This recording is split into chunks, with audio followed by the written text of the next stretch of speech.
Hello. My name is Arabella Montclair, yes, that Montclair. And no, I didn't crash a dinner party. I crashed a legacy built on lies. One text. That's all it took to flip the script of my entire life. Dinner's cancelled, she said, but when I got there, oh, they were feasting. And what I did next? Let's just say it wasn't the storm outside they should have feared. The windshield wipers kept a steady rhythm, back and forth, smearing the raindrops into watery streaks under the glow of streetlights. I stared at the text glowing on my phone, fingers wrapped tight around the steering wheel. Dinner's cancelled because of the storm, it read, sent by my mother an hour ago. A storm, sure. But it wasn't enough to close restaurants or flood the streets. It was the kind of soft summer rain that turned sidewalks into mirrors and made the air smell like concrete and roses. It was the kind of rain I used to dance in barefoot when I was 10. The kind of rain Grandma used to call truth rain, because it made everything too slippery for lies to stand on. I don't know why I was still parked outside the restaurant, motor idling, watching the shadows inside stretch and move behind golden windows. I could see waiters carrying trays. Hear bursts of laughter when the door cracked open. Feel my stomach turn like it hadn't eaten all day, not from hunger, but something sharper. More hollow. I glanced back at my phone, thumb hovering above the screen, then locked it without replying. Mom never canceled dinner. Not birthdays, not holidays, not even after my father left. She once served meatloaf by candlelight during a power outage and called it Montclair resilience. But now she was texting like I was an afterthought. An extra seat. A variable she'd rather subtract than include. I adjusted my coat in the rearview mirror, navy wool, simple cut. The same one Cressida said made me look like a schoolteacher from the Midwest. The same one I wore to Grandma's funeral because it was the only thing I owned that didn't scream, trying too hard.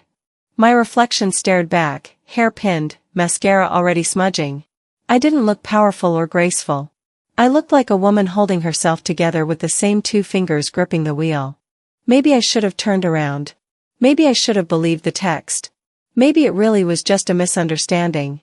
But something in my gut said, no. So I stepped out into the rain.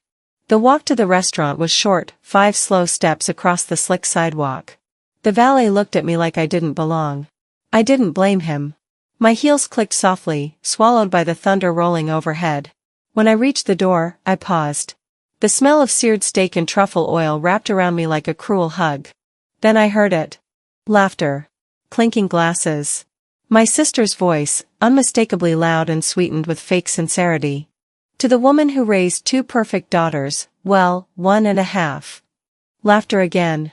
My breath caught. My legs moved, but my soul stayed still. I gripped the brass handle. My fingers were trembling. I stepped inside. The warmth hit me first, air heavy with perfume and money and wine. The dining room sparkled, all crystal and cream. A private party filled the far end of the room. I saw her first, Cressida, in a blush-toned gown, hair pinned like a magazine cover. My mother next, in that signature silk scarf I'd gifted her years ago, now tied around her neck like it belonged to someone else. I froze. She turned to the man beside her and said, "It's better she stayed home. She ruins the mood." They laughed again. Something inside me unraveled, not with rage, but with the quiet heartbreak of someone watching the final thread snap. I wasn't forgotten. I was erased. My feet moved before my thoughts caught up. I crossed the room, heels now echoing louder than I meant. Heads turned. Conversations dimmed. "Hi, everyone," I said, voice steady. "You forgot to text me the new weather report." Cressida's champagne flute hung in the air mid-toast. My mother blinked, caught, but not embarrassed, just mildly annoyed, like I'd spilled water on her shoes. "You look wet, darling," she said, voice sharp beneath her practiced concern. "Yeah," I replied, shrugging off my coat. Hard to stay dry when the storm's inside the room. Cressida smirked, raising her glass higher. "Cheers, to the fool who didn't come." The table laughed again. Not all of them, but enough. My uncle shifted in his seat. My cousin looked down. No one spoke up. No one stopped her. I set my clutch down on the table like it was evidence. Precise. Intentional. My nails dug into my palm beneath the surface of the linen napkin. I didn't scream. I didn't cry. I didn't beg to be let back in. I simply stood there, dripping and dignified. I used to wonder what power looked like. It looked like this, standing exactly where they didn't want you, refusing to leave. Then the door behind me opened. Footsteps. Quiet. Measured. Indira walked in, dressed in charcoal gray, briefcase in hand. She nodded once toward me, then scanned the room like a woman assessing a crime scene. "Oh," I said, turning back toward the table, "I forgot to introduce my plus one." Gasps weren't audible. But the tension shifted. My mother's lips thinned. Cressida's hand tightened on her glass. I continued, calmly, that since I was excluded from the guest list, I might as well bring someone to make up for it. My voice didn't rise. It didn't need to. Silence had its own weight. Indira moved beside me, setting the briefcase on the empty seat next to Cressida. Click. The locks unlatched. Papers gleamed beneath the chandelier. "We're just here for a brief visit," Indira said, not even looking up. "A courtesy notification. In writing." I looked at my mother. She said nothing. I looked at my sister. She blinked once, then reached for her wine. I'd always thought pain came from being yelled at, pushed away, humiliated. But this was colder. This was watching them pretend they still held the cards, while knowing I had already reshuffled the deck. I stepped back. Let the silence linger. Raindrops slipped from my coat sleeves onto the marble floor. I didn't wipe them. I let them stay. Let them mark the space I occupied. I used to think being left out was the worst kind of hurt. I was wrong. Being invisible. Being rewritten out of your own family's narrative. That was the deeper wound. I was the photo removed from the mantle. The name skipped on Christmas cards. The afterthought who never stopped remembering the things they wanted forgotten. And now I remembered everything. As Indira laid the first envelope on the table, the room held its breath. My mother finally spoke, soft and sharp. "This isn't the time, Arabella." I met her eyes. Neither was dinner.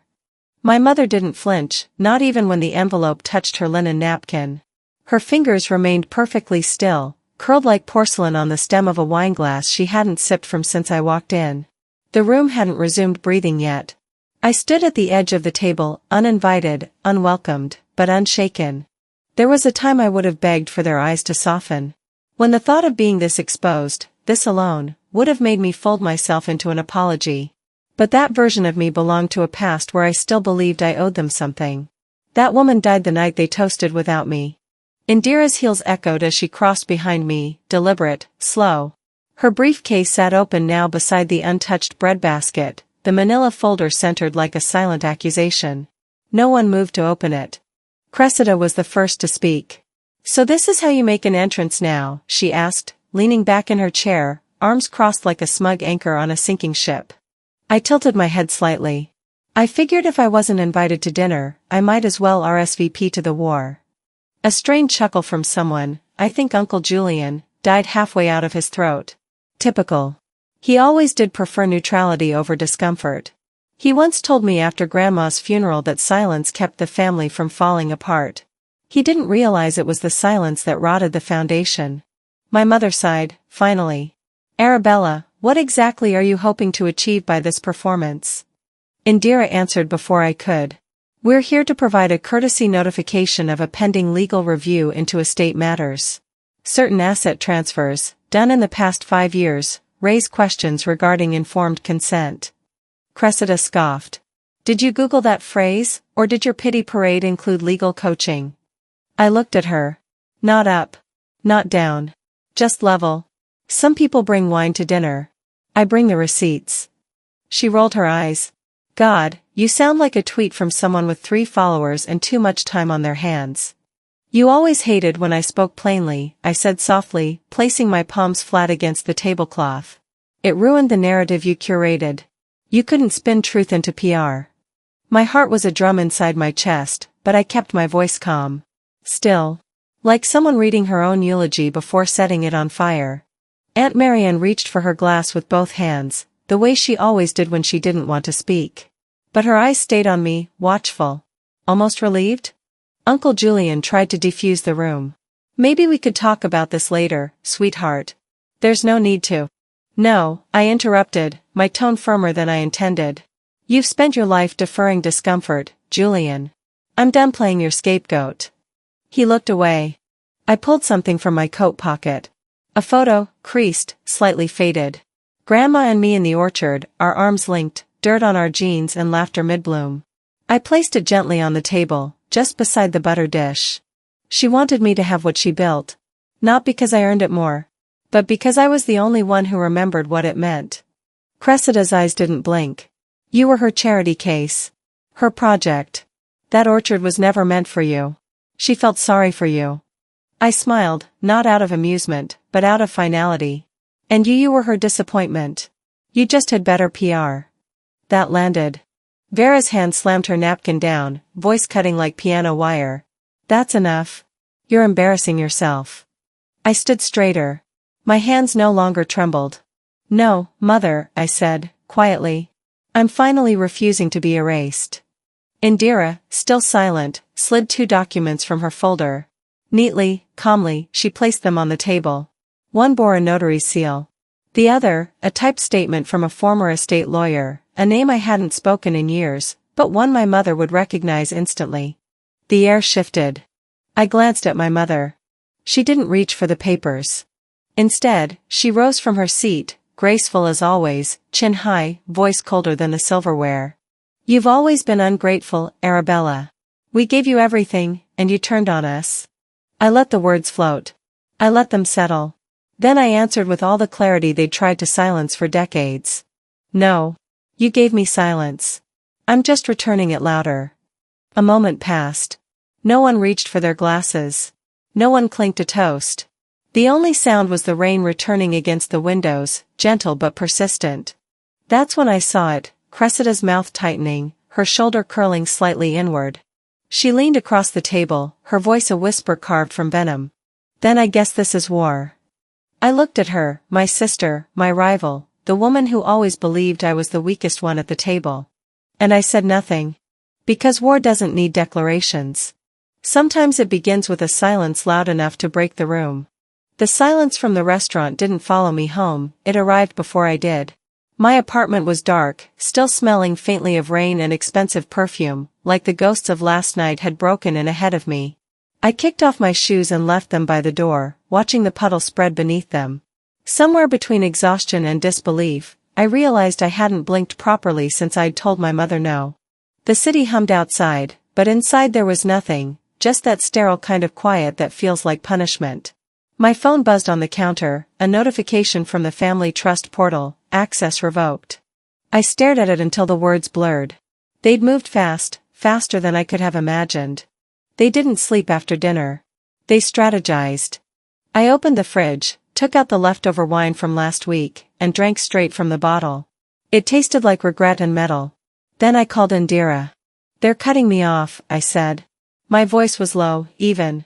Not surprising, she answered. People like them always mistake panic for power. I want everything, I said. Emails, bank transfers, lawyers, signatures. Anything they've touched since Grandma's will. I closed my eyes and let that sentence hold me for a moment. Someone still owes me a favor. I didn't have that luxury. In this family, debts only went one way. When I woke the next morning, the rain had stopped but the air still felt heavy. My coat hung from the chair, wrinkled and streaked with water. I could still smell the restaurant on it, seafood, perfume, shame. Indira picked me up an hour later. She didn't say good morning. She didn't need to. The look she gave me in the rearview mirror said it all. You ready to dig? The law office downtown was one of those old brick buildings that smelled like paper and lost time. The nameplate on the door read Halden and Associates, though only one of the names still worked there. Mr. Halden was older now, stooped, careful, but his eyes flickered with something that looked like guilt when he saw me. I was told you'd never come here, he said, gesturing for us to sit. His voice was polite, but his hands trembled slightly as he opened the top drawer. Your mother was always thorough. Thorough, Indira repeated, dryly. That's one word for it. He pulled out a folder marked Montclair Estate 2018 and slid it across the desk. The manila paper felt heavier than it should have. She insisted all signatures were verified, he murmured, eyes avoiding mine. But I knew something was wrong when she said you didn't need to be present. I opened the folder. My name stared back at me in black ink, bold, confident, forged. The initials looked like mine, but the strokes were wrong. Too steady. Too certain. I always wondered why the ink smelled wrong that Christmas, I said softly. Halden looked startled, as though the small confession from years ago had finally caught up to him. Indira leaned forward, tapping the page with one red nail. This is fraud. And we can prove it. I exhaled slowly. My hands were steady now. Calm had weight when it replaced shock. Halden cleared his throat. Your grandmother's original will wasn't just altered. It was replaced. Cressida filed the amended copy under her firm's business records, under something called consulting fees. Indira smiled thinly. We'll need every timestamp, Mr. Halden. And any correspondence from your office to the Montclairs. He hesitated. If I do that, I'll be burning bridges I've walked for 30 years. You'll be walking clean, I said quietly. And that's better than walking in their shadow. The next hours blurred into paperwork and quiet fury. Indira moved like a machine, scanning files, dictating notes, marking each lie like a wound that finally had a name. I sat by the window, letting the sunlight warm my face. It felt strange to see the city moving on, unaware that someone's legacy was being rewritten on a legal pad. They turned trust into currency, I whispered, mostly to myself. And blood into collateral. Indira didn't look up. They always do. But the thing about paper trails, people forget ink leaves fingerprints. We found what we needed. Bank transfers routed through dummy corporations, names I didn't recognize but could trace back to Cressida's PR firm. The timeline matched perfectly with Grandma's hospitalization. The day she slipped into confusion, they slipped into action. In my mind, I was back there, her hand in mine, fragile and warm. She'd asked for tea, then whispered something that barely made it past her lips. Don't let them rewrite my story. I hadn't known what she meant then. Now I did. By the time we left the office, the city had turned gray again. The drive to the estate storage took an hour, but it felt longer. My chest tightened with every mile. The old property sat quiet, fenced off with a rusted chain. I'd avoided it for years, the last place that still smelled like her. Inside, the air was thick with dust and something sweeter, like lavender clinging to old paper. I started opening drawers. Most were empty. Some held yellowed receipts, broken pens, folded napkins.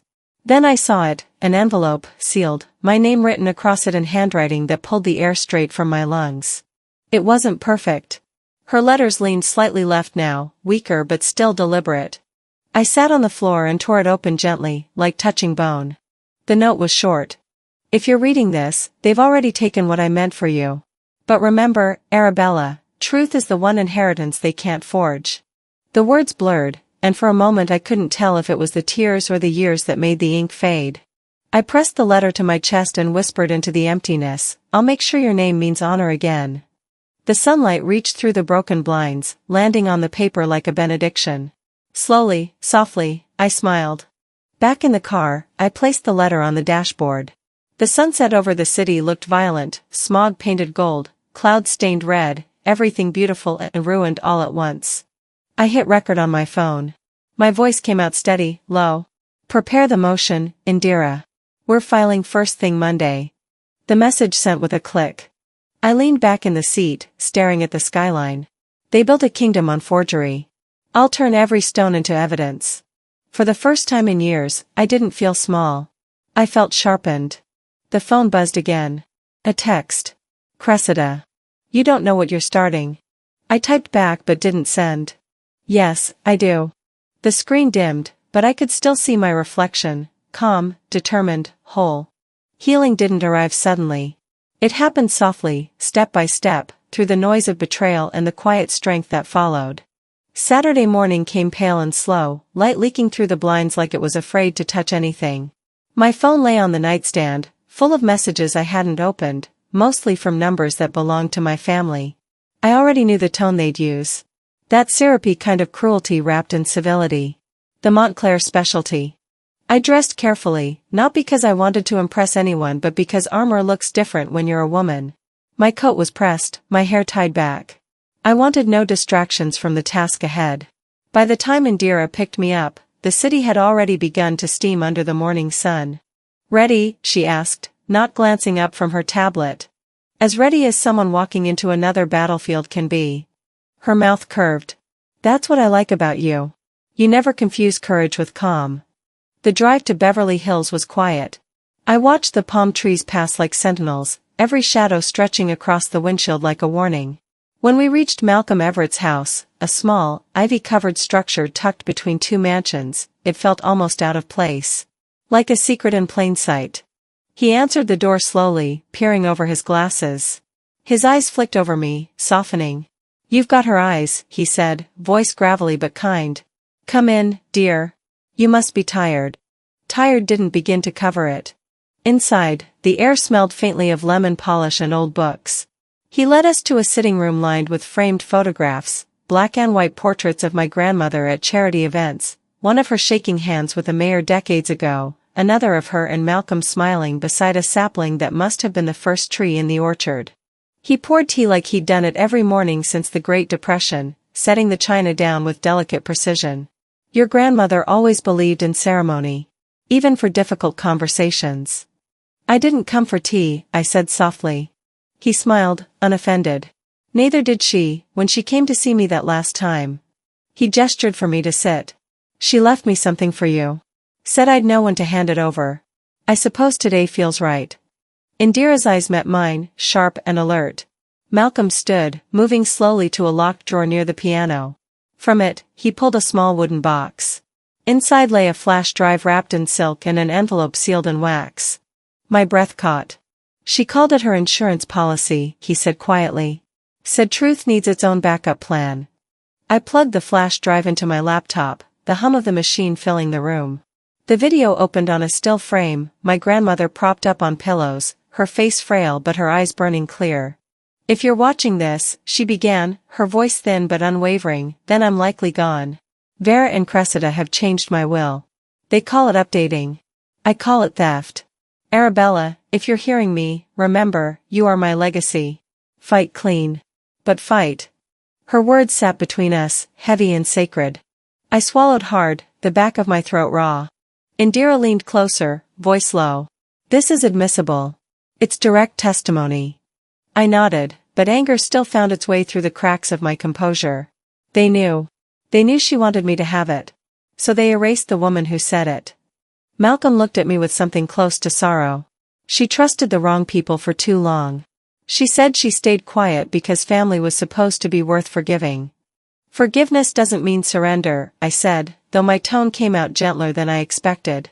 Quietly, slowly, I let that truth settle inside me.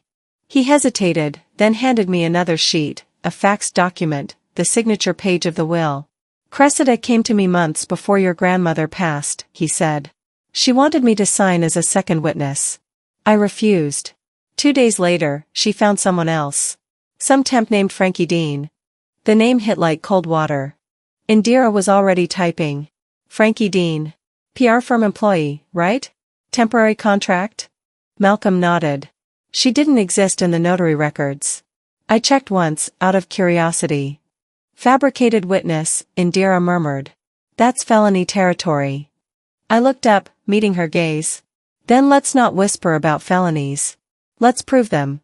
She smirked, admiration flickering. "You sound more like me every day." I stood, brushing crumbs from my lap. "Let's go to the archives." Outside, the sky had gone hazy. The air carried the faint scent of rain, though the sun still shone. I glanced back at Malcolm. He stood by the door, hands folded, a soldier who'd finally laid down his weapon. "They use lies," I said. "I'll use records. They hid behind family. I'll hide behind facts." He nodded once, softly. "Truth has a longer memory than deceit, child. It just waits for someone brave enough to wake it up." We drove to the chapel archives, what used to be my grandmother's charity office, now turned into a dusty storage room. The building hadn't been renovated in years, the paint curled along the walls, and the scent of mold hung heavy in the air.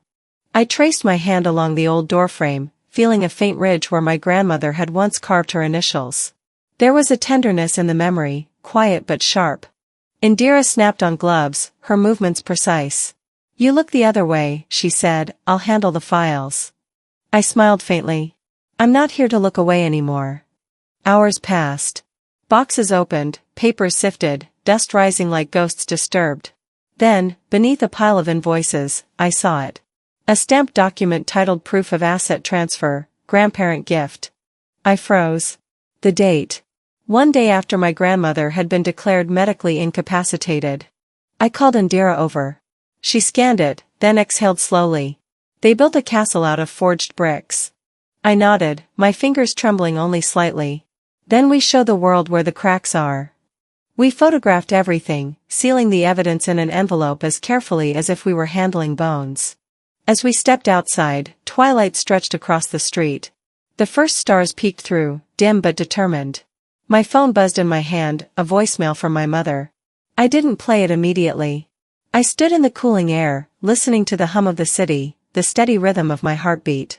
When I finally pressed play, her voice filled the night. "You've gone too far, Arabella," she said, every syllable calm and cruel. "Stop this before it becomes irreversible." Her tone carried the same weight it always had, the warning of a woman who believed control equaled love. I slipped the phone into my coat pocket and looked toward the darkened horizon. The air smelled faintly of lavender again, or maybe memory. She wanted me to stop. But stopping meant pretending none of it mattered. I'd learned quietly, gently, slowly, truth doesn't retreat when it's finally been named. By Sunday the city had sobered.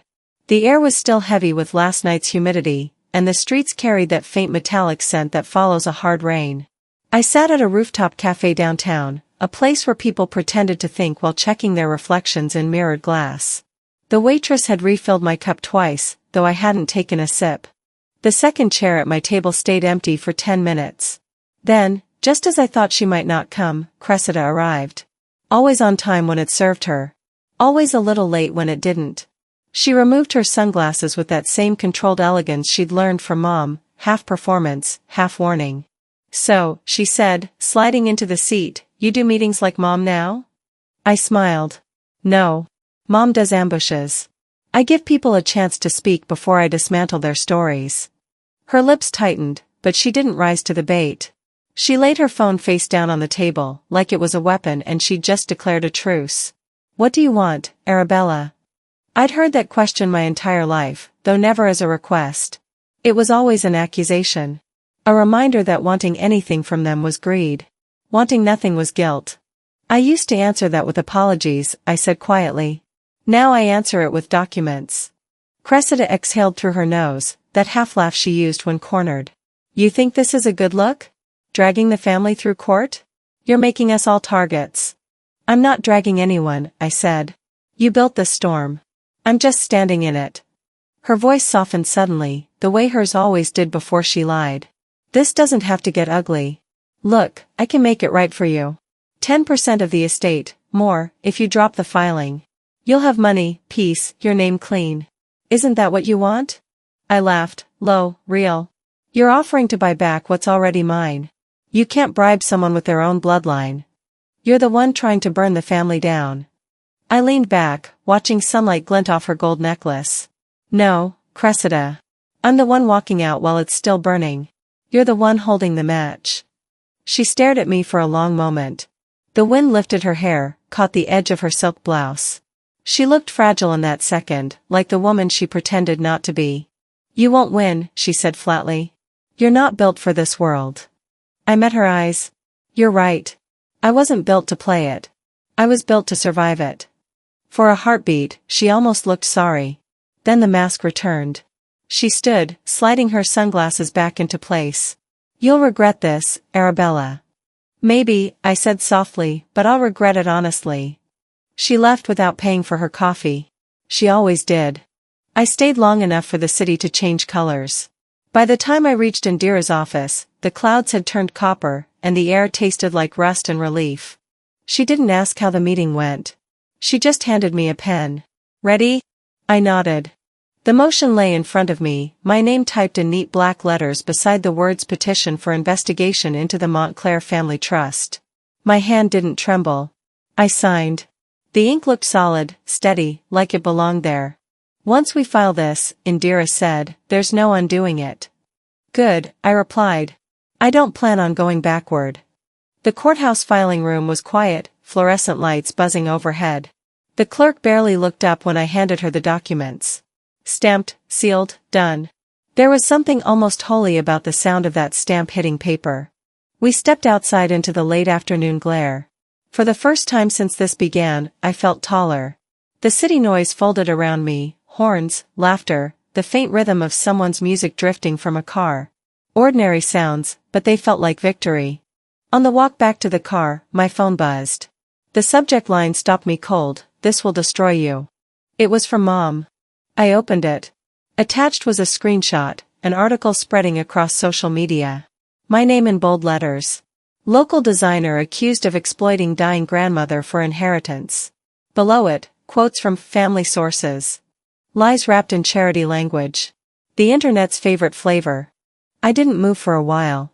Indira leaned against the car, watching me. "They hit fast," she said. "Didn't think they'd go this low, though.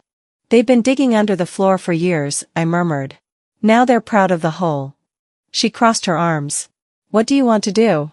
I turned the phone toward the sky, watching the reflection of clouds ripple across the screen. "They want noise. Let's give them silence with teeth." "What does that mean?" "It means they don't get the last word." At her office again, I opened my laptop. My hands didn't shake as I clicked record. The camera light blinked on. My reflection stared back, tired eyes, steady spine. "To whoever sees this," I began, voice soft but clear, "I will not let silence be my legacy. My name is Arabella Montclair. I'm not here for revenge. I'm here for truth."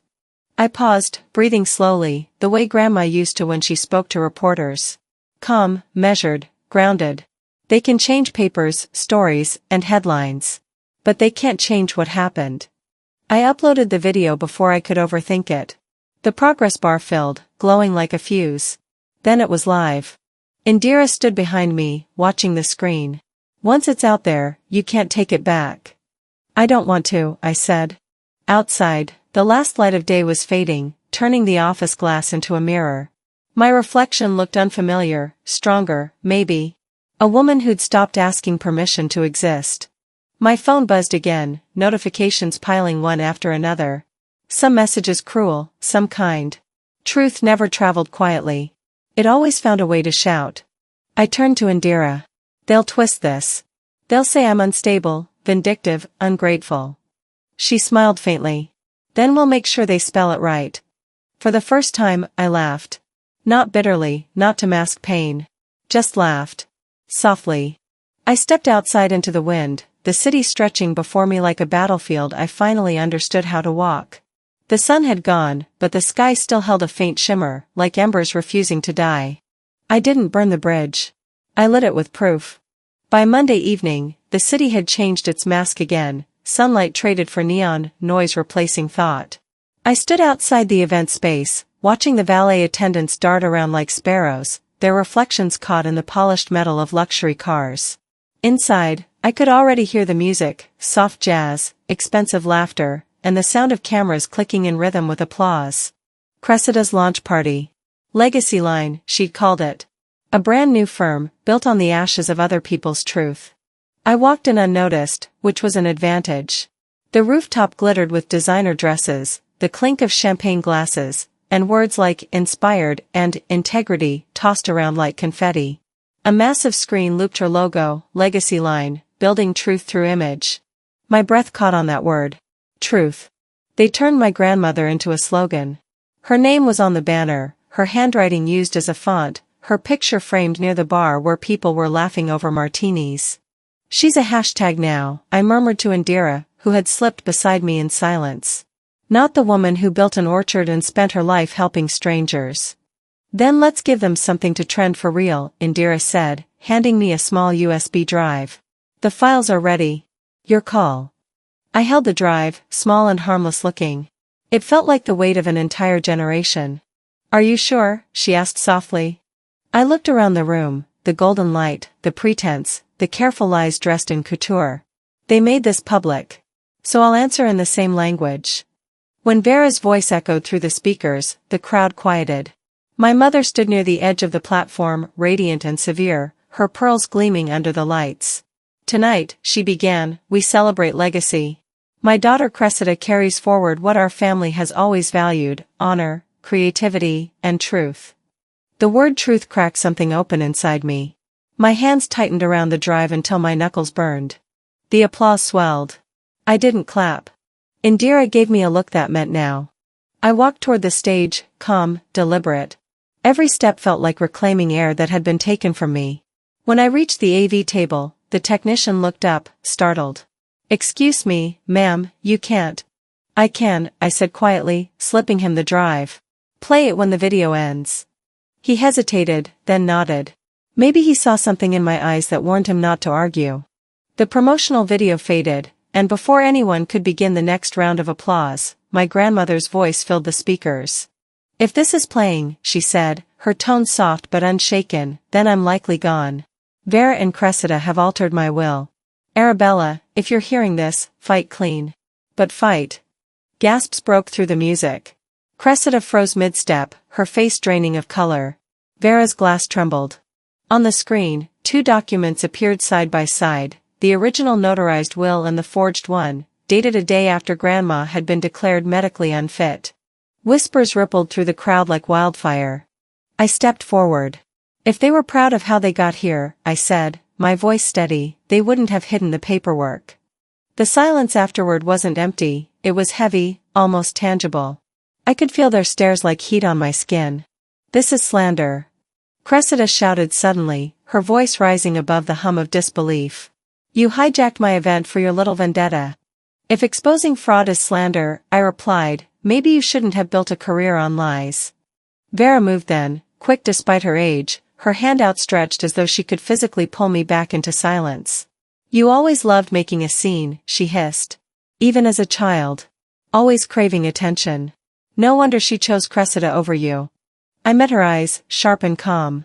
"She didn't choose her. You did. And now the truth has your fingerprints all over it." The crowd was murmuring louder now. Phones lifted. Cameras clicked. Someone whispered, "This is going viral." Cressida's composure shattered. "You think this makes you noble? You just destroyed Mom's reputation. You ruined everything we built." I smiled faintly. "You built it on stolen wood. Don't act surprised when it burns." I turned away before she could answer, the noise of the room swelling into chaos behind me. Indira was waiting by the exit, expression unreadable. "You just pulled the pin on a grenade," she said quietly. "Good," I replied. "Let them feel what it's like to stand too close to their own lies." We left as the press began to swarm the rooftop, microphones flashing like lightning. Downstairs, the air felt cooler, cleaner. The city hummed like nothing had happened, though I knew better. Truth changes the sound of silence, it always does. Outside, Cressida caught up to me, her heels striking the pavement like gunfire.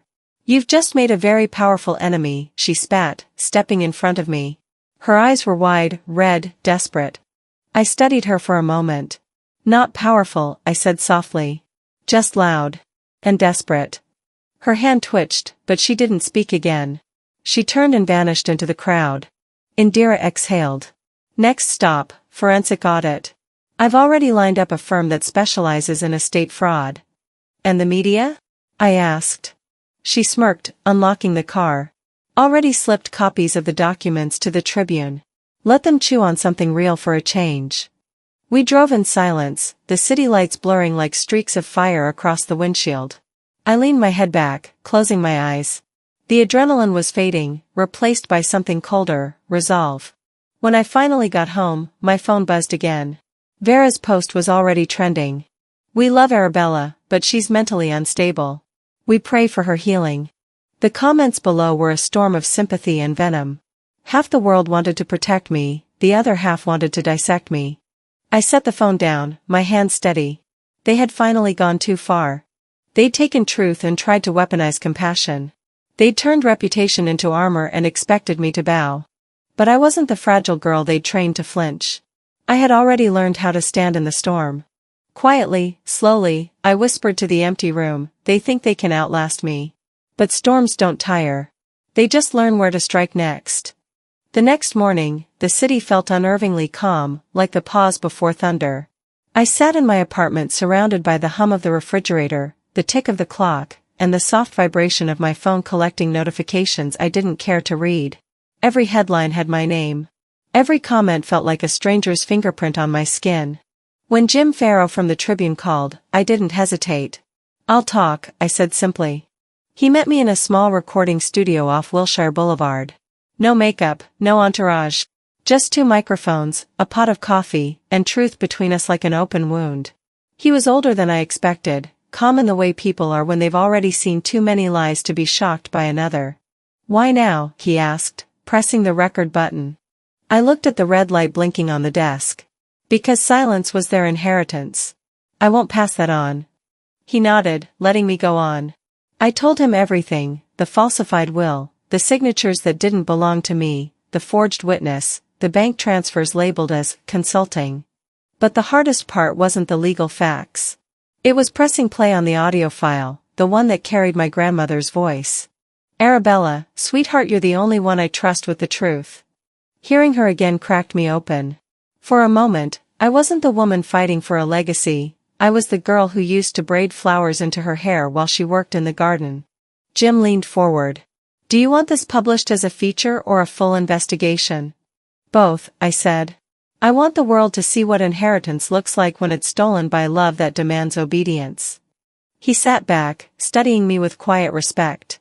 "You're aware this will hit them harder than the lawsuit?" "That's the point," I said softly. "They've always controlled the story. Now I'll write the ending." When the interview ended, the silence that followed felt cleaner somehow, like a wound finally breathing. By afternoon, Vera called. 3 missed calls. 1 text. "We need to talk. In person." Indira frowned when I showed her. "Don't go alone." "I won't," I promised. "But I have to hear what she thinks she can still control." The mediation room was neutral by design, round table, beige walls, bottled water lined neatly on a tray. The kind of place where people pretended compromise was kindness. Vera was already there, posture perfect, pearls glinting. Cressida sat beside her, scrolling through her phone like she was waiting for a ride that never came. Indira stayed by the door. I pressed the recorder app on my phone before sitting down. Vera smiled, a smile that looked practiced, like she'd rehearsed it in a mirror. "We're family," she began. "We've all made mistakes. You don't need to drag this through the mud." I met her gaze. "I'm not dragging. I'm excavating." Cressida's laugh was sharp. "You're doing this for attention. You love being the victim." "No," I said quietly. "I'm doing this so no one else gets erased." Something flickered in Vera's eyes, fear, maybe, or anger at losing control. She turned to Indira. "You're her lawyer. Advise her to stop before she destroys what's left of this family." Indira crossed her arms. "She's not destroying anything. She's disinfecting it." Vera's tone sharpened. "You're killing this family, Arabella. Everything we built." I felt my pulse slow. "No. I'm cutting out the rot so something new can grow." The silence that followed was suffocating. Then a rustle came from the far end of the table. Aunt Marianne, who hadn't said a word since I arrived, pulled a folded document from her purse. "Your grandmother gave me this," she said softly, sliding it toward me. "She asked me to keep it safe in case things ever went wrong." My breath caught. It was a photocopy of an earlier draft of the will, dated a full year before the forged one. My name listed as the sole beneficiary. Cressida shot up from her chair.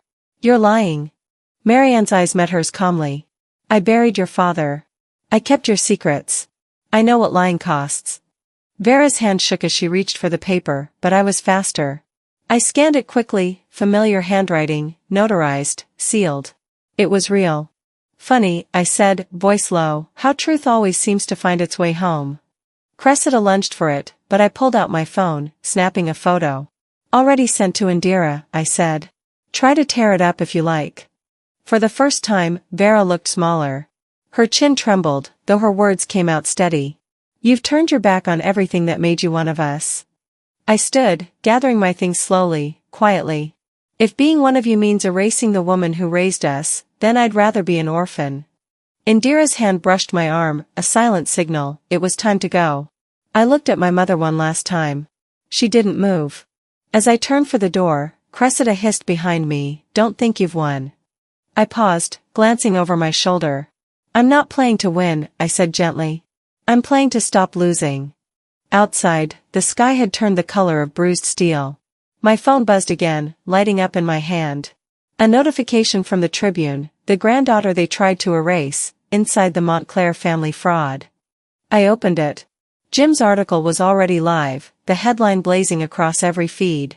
I didn't read the whole thing, just the first line, legacy is built on truth. And sometimes, the truth bleeds. For the first time, I didn't feel like bleeding. I felt clean. Slowly, quietly, I walked to my car, the evening air wrapping around me like an old friend. Some battles end in noise. Mine ended in quiet power. Thursday morning carried a strange stillness, the kind that comes right before something changes forever.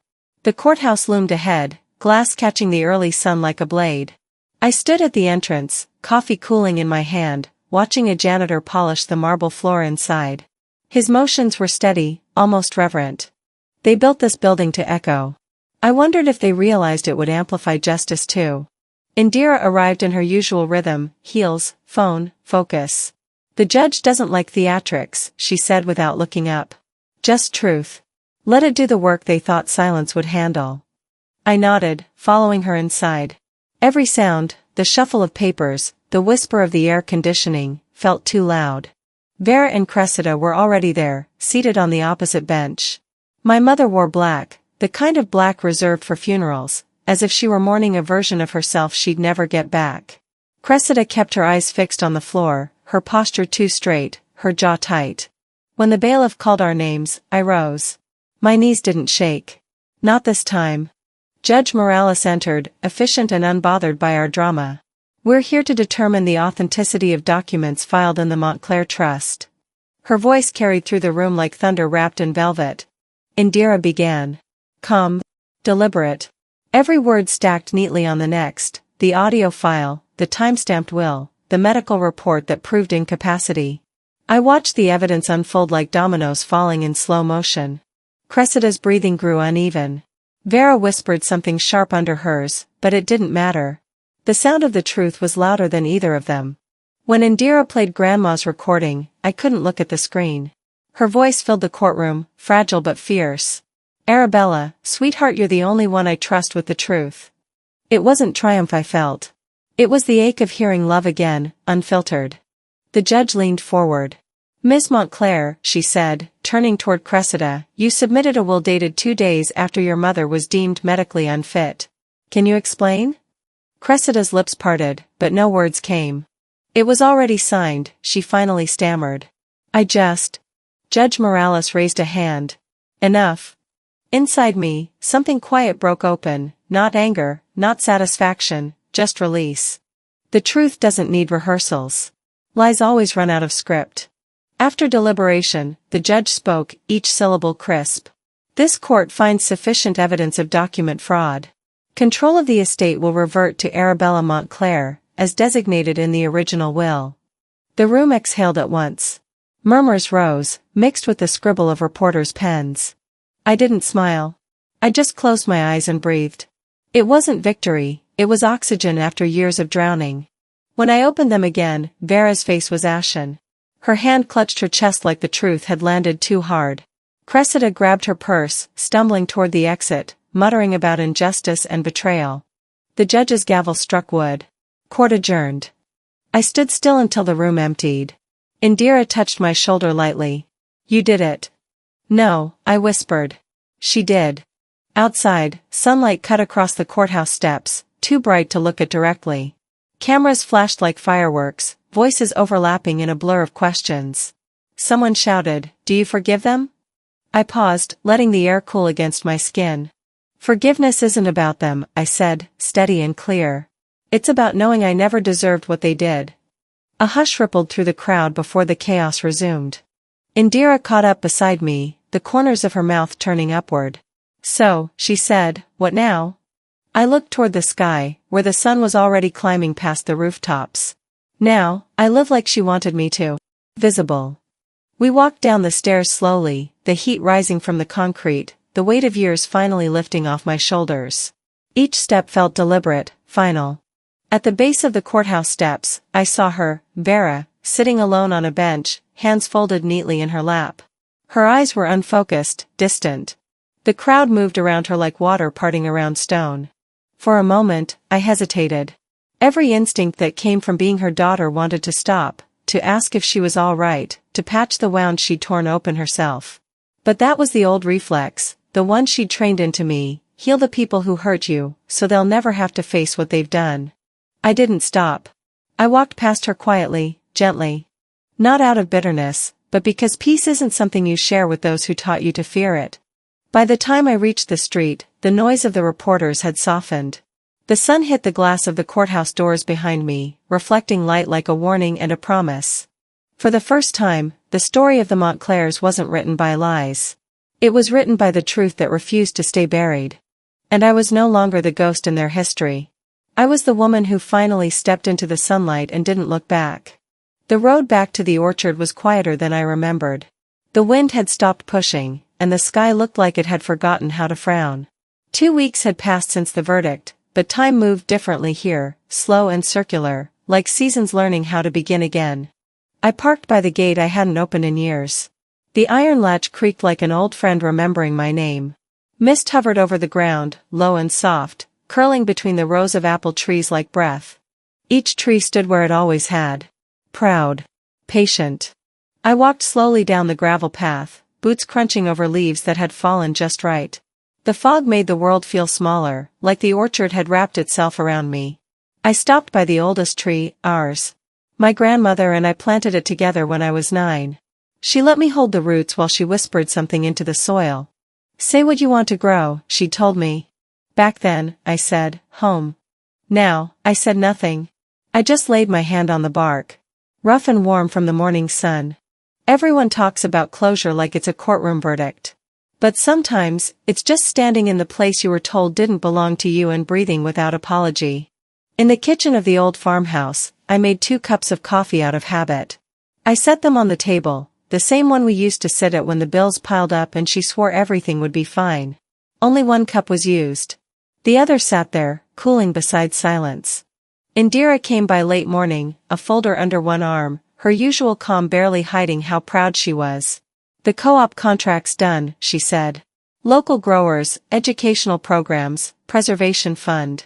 You're not just keeping the land, Arabella. You're building something that lasts. I ran my hand along the edge of the counter.